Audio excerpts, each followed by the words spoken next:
I'm Vin. I'm sorry. That's Booby. And Jumpy and Ghosty. And Dooley. Because we hit 100,000? We did. 100,000 subs. Thank you guys so freaking much. This is A Season in the Sky Neurosis from the big homie Bastion. Yeah.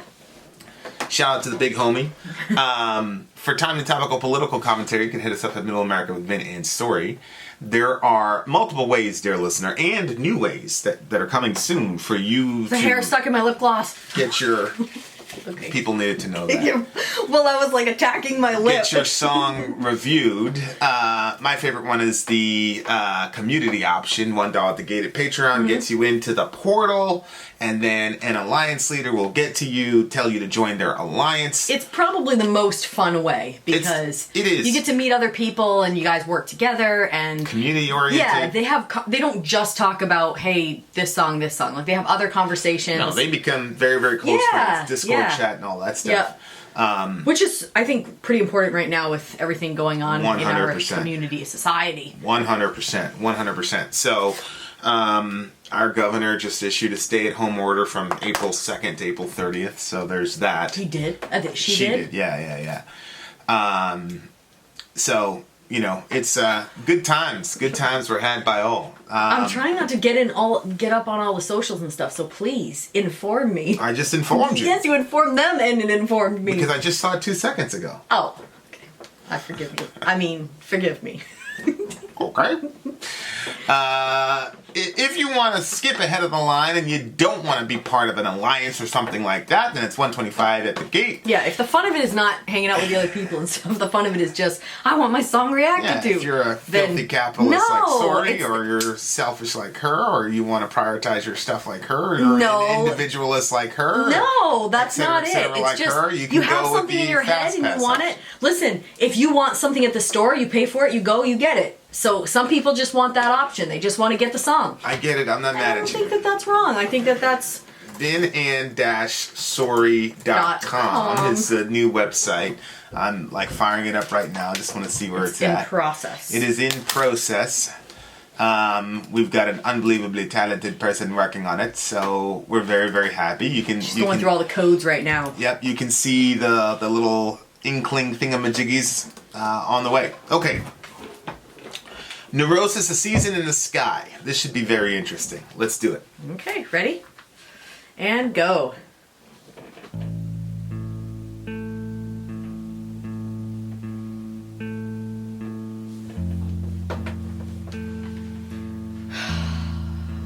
It's a relaxing sound. Whoa. Yeah. You did say enjoy the experience.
Distant cancerous season was upon me.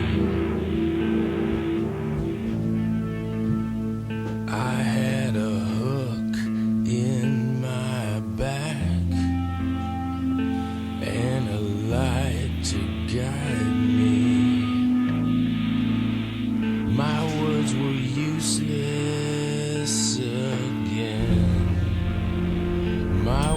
were useless again. My words were useless again.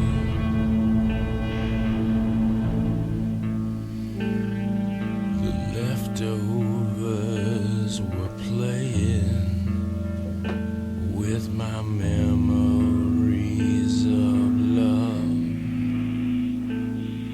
I screamed at my God and he let me go.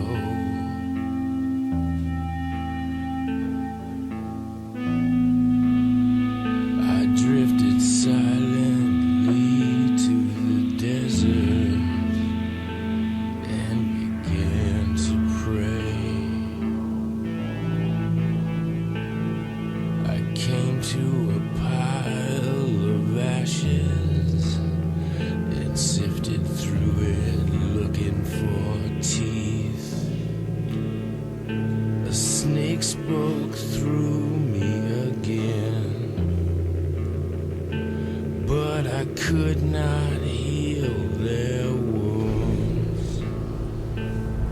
I could not heal their wounds. I could not heal their wounds.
It's gonna stay with me for many nights. It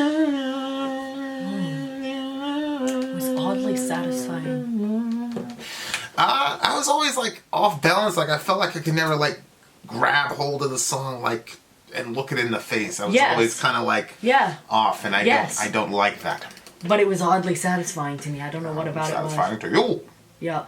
I love the second half, mainly because that main lick. I love riffs like that. I remember when I discovered riffs like that on the guitar. I was like, oh, and I just play them for hours and hours in the hospital. Yeah. And the guy's like, can you play something else? I was driving me crazy. Oh my gosh. Honestly, that would be really like, because it feels different though when you play riffs like that. You're like that, where you'll do something and like, I used to think at the beginning of our marriage, he'll get tired of it and he'll stop doing it. Yeah. No, it's not like that. I just have to say, can you just stop? Please stop. Stop playing that. Stop doing that. Yeah. Please stop. Yeah. I have an extremely obsessive personality, so like when I found one, and a lot of times I would find them on accident. Because you're just doodling around and then it's like, oh, that sounds good. Yeah, and you find stuff like that, and I don't know though, because like when you play it, it does something to you. You play riffs like that, it does something to you because you're speaking in a way that in a different language. It's saying a lot, and you're not saying anything. It's very, very difficult to explain. But. Okay, I understand what you're saying as far as it feeling like off, like you couldn't really grab a hold of it and look it in the face. I felt that way too, but I did feel like there was just something about it that, like, I don't know. First of all, the beginning of it was very calming. Like, I immediately felt like I need to just exhale. It reminded me of the My Confession opening from OTEP. It had the same like opening. Oh, really? With the spooky bass by itself and all that. So sonically, it was kind of like that. Lyrically, it was like that as well. Like I couldn't. I always felt off balance. I felt like I was listening to the song sideways. I kept thinking like I understood what we were talking about. But then I was getting confused, and then I thought, but this happens to me a lot during like lyrics. I'm usually like, what are they talking about? Yeah. But I thought it was sad when he said, I need something to cut into so that my God can see me again. Oh my word, that was so sad to me. Yeah. Because it reminded me of, you remember that story in the Bible about the one prophet, and he was like basically there was the false, the ones that were worshiping like a false god, and then there was the one that served Yahweh. Yeah, Elijah. Yeah, and then I never know if it's Elijah or Elijah, so. Well, his name is Eliyahu, which means Yahweh is God. So when all the Israelites saw that Elijah won, and they were saying, Yahweh, he is God, Yahweh, he is God, which they were saying Eliyahu. Ah, that's interesting. I didn't know that. There you go. The more you know. But like there was all these different things. Like they put up like a sacrifice, and then they said whichever one can call down fire from heaven to burn up the sacrifice. Yeah. And so they went first, and then they were like cutting themselves and everything to try to get their gods to hear them, and their gods wouldn't hear. And then he started taunting them and saying, "Well, maybe he's on vacation, or maybe he's maybe he's in the bathroom." Which I just think that's sad. Like I just couldn't imagine just watching somebody cutting themselves up and being like, well, maybe your God is, like, I don't know. I thought that was sad. But then he ends up ordering that a bunch of water is dumped on the sacrifice. And then, like, so much so that it fills, like, this ravine thing around. And then he calls down fire from heaven, and Yahweh sends the fire down. Burns up the sacrifice, takes all the water away. So it reminded me of that, like Oh, because he's cutting himself in order for his God to see him. Yeah. Very interesting. Yeah. Yeah. I had a vision last night. My God was glowing. Yeah. There was another bridge on fire, and the last wrecks were counted. The sky opened, the blood flowed. A distant Kansas season was upon me. I had a hook in my back. The only thing that I could think of was like what they did to the black people. Well, it made me... The black people. It made me think about the Magua song. What about it? Because there's a line about steel hooks in our backs. Oh. Yada, yada, yada. Self-crucified, missed the right tree. And then when he got to this pile... the leftovers were playing with my memories of love. I didn't know what that meant because I thought leftovers as like after a meal you're leftovers. I'm like, that can't be it. Then it sounded like could have been a band. I'm like, it can't be it. I have no clue what that sentence means. I drifted silently to the desert and began to play. I came to a pile of This ashes part. and sifted through it looking for teeth. A snake spoke through me again, and I could not heal their wounds. Whose wounds? The wounds of those that are in the pile of ashes? Yeah. Yeah, So was maybe it it's his a sac- people? Maybe it is a sacrifice that happened, and the only thing left were the teeth, you know, Yeah. which happens a lot in certain situations. But maybe the God demanded that those people be sacrificed. You know what I mean? Yeah. I screamed at my God and he let me go. So Oh. So you think maybe he was one of them that was supposed to be in there? yeah, maybe he got away because it said I drifted silent to the desert and began to pray, and then he comes to this pile of ashes, and then this snake spoke through him, which is interesting because maybe the snake is his God, but there's not really much lexical connection between his God and the snake. You know what I mean? And you know, I think it's called Asclepius. I'm not pronouncing it correctly, but there's a snake on the pole, Yeah. and you know, it's a sign, it's a signal of healing. Actually, like even Well, you always ambulances, see it on the ambulance, ambulances yeah. still have it. So that's the only way I could see the connection between a snake smoke through me, but I couldn't heal their wounds, was because that the snake on the pole is supposed to be a signal of healing, but it didn't work for these people because they're dead. So he's not able to do that. I'm searching for the old spirit of war with my rough hands and a sharp knife. I need something to cut into so that my God can see me again. Which is interesting because he's not saying he's cutting himself, which is what I assumed. Like, that was the word picture that I saw, but he's not saying he's cutting himself. All he said is, I need something to cut into so Yeah, that my God I thought of can the see me." sacrificial system. I thought of the, you know, going after someone else. Right.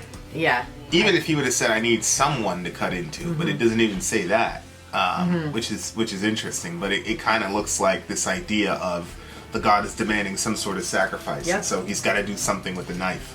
And then that would make him right again, to see my shadow alone, to get back to the hook and let the light burn my soul, in my soul. Yeah. So it looks like the God is demanding some sort of And he escaped it. Yeah. sacrifice. Yeah, so He's- maybe he was supposed to be part of it. He escaped it. But then in the escaping it, finds that the God can no longer hear him anymore. So now he wants to be basically he wants to back go in back his to good the graces. hook. Right. Which is a hook, which is, Yeah. it's like, why would you want to do that? Right, but it's so he can be seen. All I've seen walking through the fire, the figures in my dreams run back on me in a psychic scar as I ride to the dawn.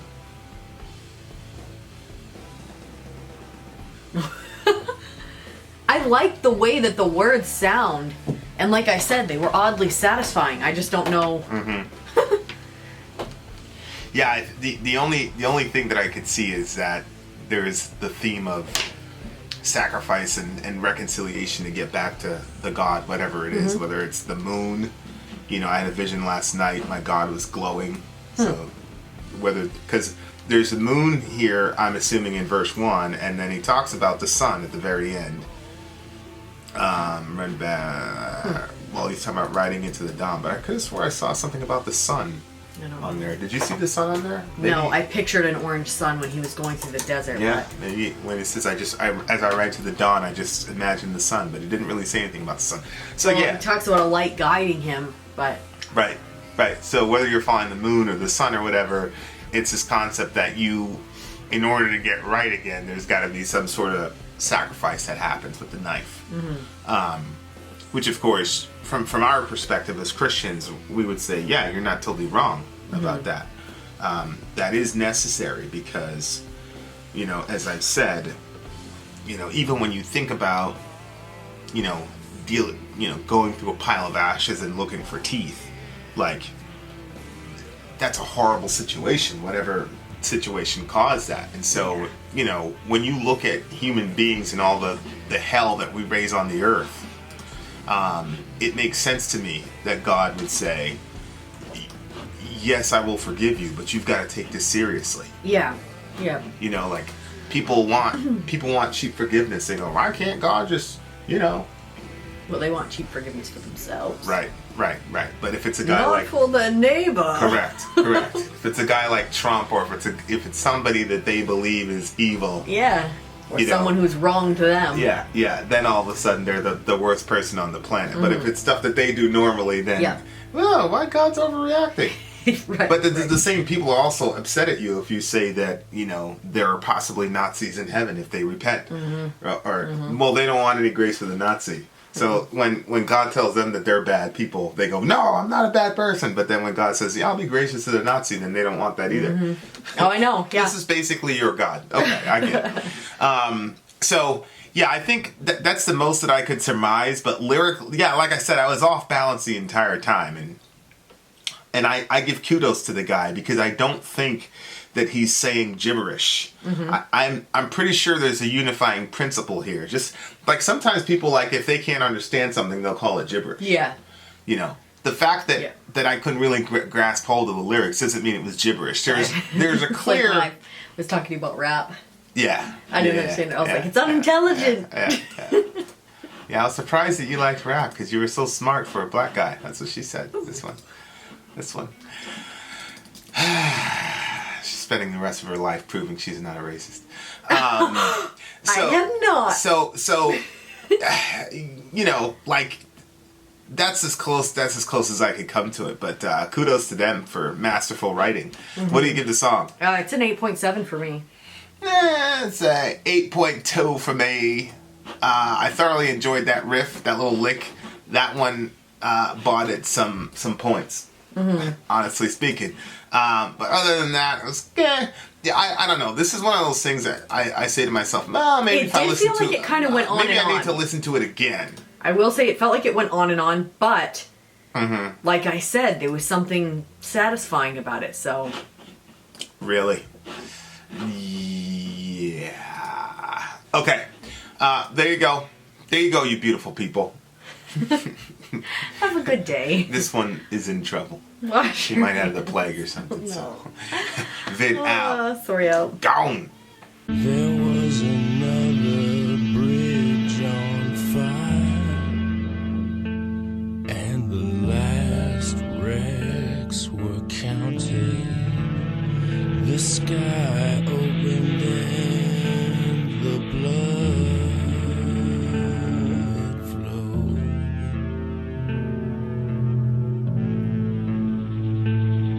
A distant cancerous season was upon me. I had a hook in my back and a light to guide me. My words were useless again. My words were useless again. My words were useless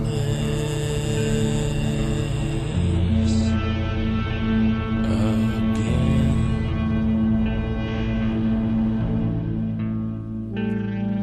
The leftovers were playing with my memories of love. I screamed at my God and he let me go.